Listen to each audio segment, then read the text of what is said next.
I spent the last 2 months drawing, creating, working, filming, researching non-stop for my first art fair of 2026, which is also the first art fair in 2 years. And in this video, I'm going to share with you the 9 things that nobody will ever tell you about this journey.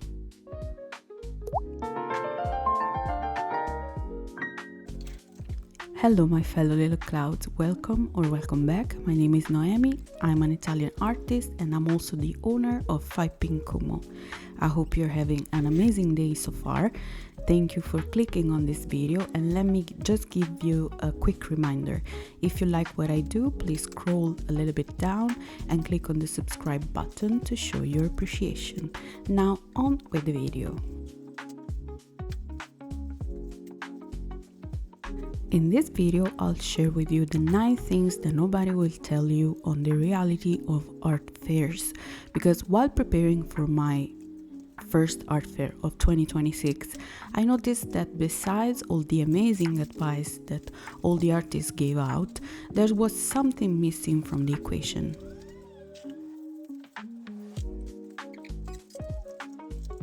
If you're watching this video while cleaning or folding laundry, don't worry, keep me on as a podcast. I won't show anything on the screen besides maybe written text of the points that I'll talk about.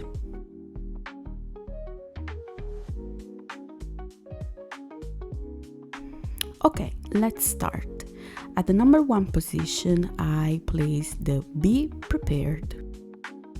And I mean, not only with the quantity of merch or such things like that.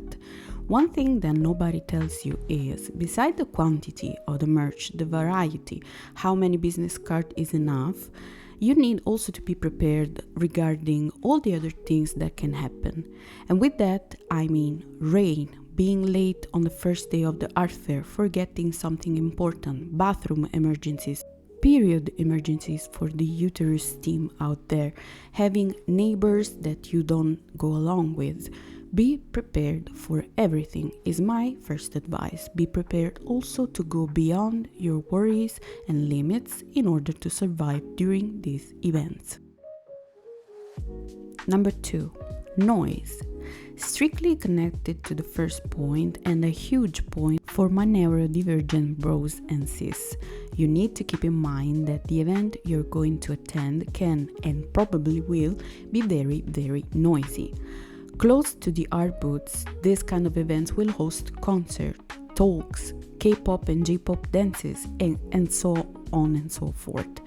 To be prepared for that, maybe bring noise cancellations, earbuds that you can also take off while talking with customers, or just consider to mentally prepare yourself for these kinds of situations. Number 3, sickness.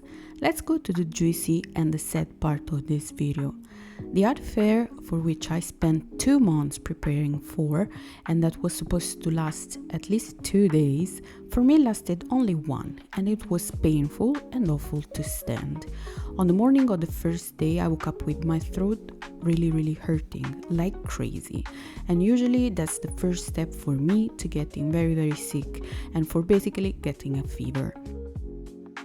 By midday, I was mentally checking out due to the fever raising up and leaving me beaten and cold. By the end of the day, I decided to send emails to the people who accepted me into the fair, tear apart my art booth, and leave without attending the second day.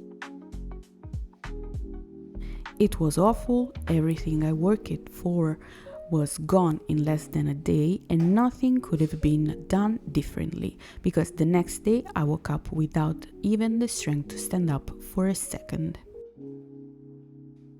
Consider that this can happen.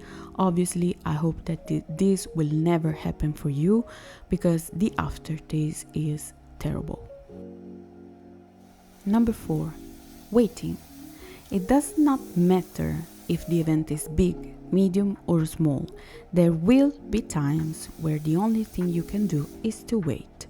You can draw, you can crochet, you can fix the stuff on your table, take pictures, take selfies, videos, TikToks, but there would be moments where no one will show up, where the tables around you will have customers and you will be just standing or sitting down waiting to be noticed.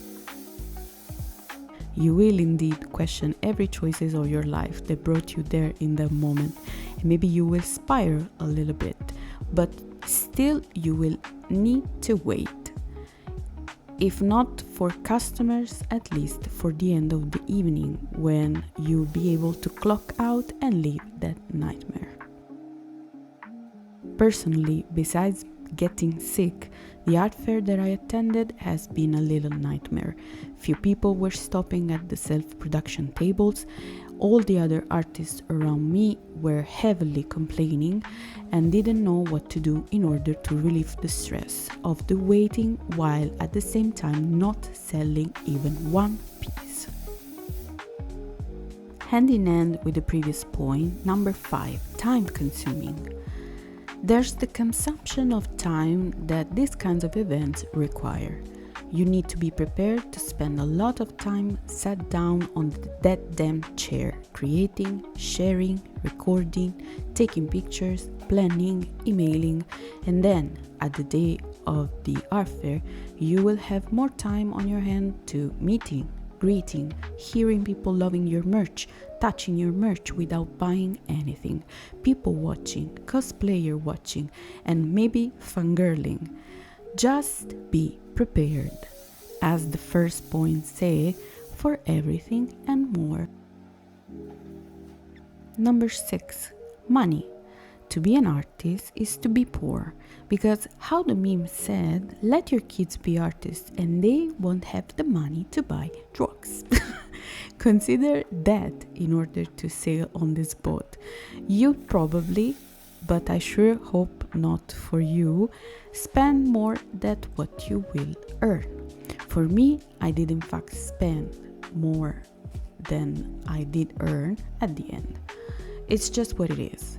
Let's do a debrief, but pretty extensive recap for all the expenses that you too will probably face. Art booth fee, products making costs, either if handmade or manufactured outside, gasoline costs to reach the art fair location, or otherwise hotel, taxi and bus combo, food money for the days of the art fair, both if you will buy it at the market or if you buy it on the spot, drinks, money of the merch that maybe you will buy at the fair, and much more. Pretty important, mostly for people who are shy and don't know how to interact with others. Number 7, relate on others. It's something that I witnessed myself, and if possible, I try to smooth with a smile or a cute comment. For example, it can happen that you need help with setting your booth. Maybe you forgot your scissors, maybe something else. Ask others, don't be afraid, don't act on your own.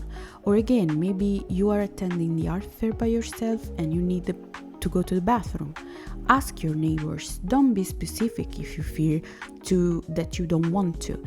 But just remember that, babe, we all do number 1 and number 2, so don't worry, they also go to the bathroom. Just ask for help. You are surrounded by a community there, even if you don't know, and maybe if you don't feel a part of, you are not one person standing alone. On the same note of the noise point, number 8, chaos. It is important to consider that chaos will surround you for a little bit of time. And with that, I'm not only talking about the art fair chaos, such as people, music, cosplayer, artists, chit-chat, plastic bags, people taking pictures of you, of others, etc.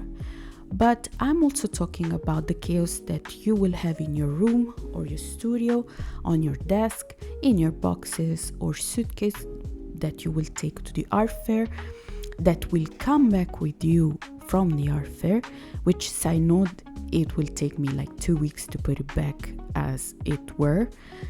I'm talking about the chaos also that you live in your studio the night before the art fair because you were hurrying up and finishing and retouching stuff. You will be required to embrace that chaos and sit with it for a while. And in this video, I am just cleaning up that exact chaos left there for days. Last but not least, the old and big F word, not that one, the other one. Number 9, failure. The thing that scares us all, mostly artists, honestly. You need to think about this possibility. Let me share with you my little mantra. I hope for the best, but expect the worst. And honestly, it may sound a little bit pessimistic, but for me, along with the years, this saying has become more and more realistic point of view. I wanted with all myself to succeed. During this art fair, I was pumped, anxious, but full of good anxiety. I was ready to meet beautiful people, to say hi to old artists that I met and that I follow already. I wanted to have fun. I wanted to enjoy interactions with customers. But instead, I got sick. I got the type of clientele that was unfortunately not satisfying at all. And the day went down to the toilet into a total blur of noise and unsatisfaction. It is what it is, and you cannot control the outcome. I am instead happy of how much I worked for it, of how much time and passion and love I put into every single new products, and in general, I'm happy that I just, at the end, did it. These, my fellow little clouds, are all my 9 points for you, just out from the box of advices that I could give you straight from my last experience, and I really hope that none of these points will apply to your next art fair, honestly. Let me know down in the comment section below if you did experience one or some of this, and also leave some other advices that maybe can be helpful for other artists out there. If you liked this video, please be sure to like this video, and if you have other topics that you want me to cover, please leave them down below. Thank you so much for watching, and we will see each other really soon. Bye.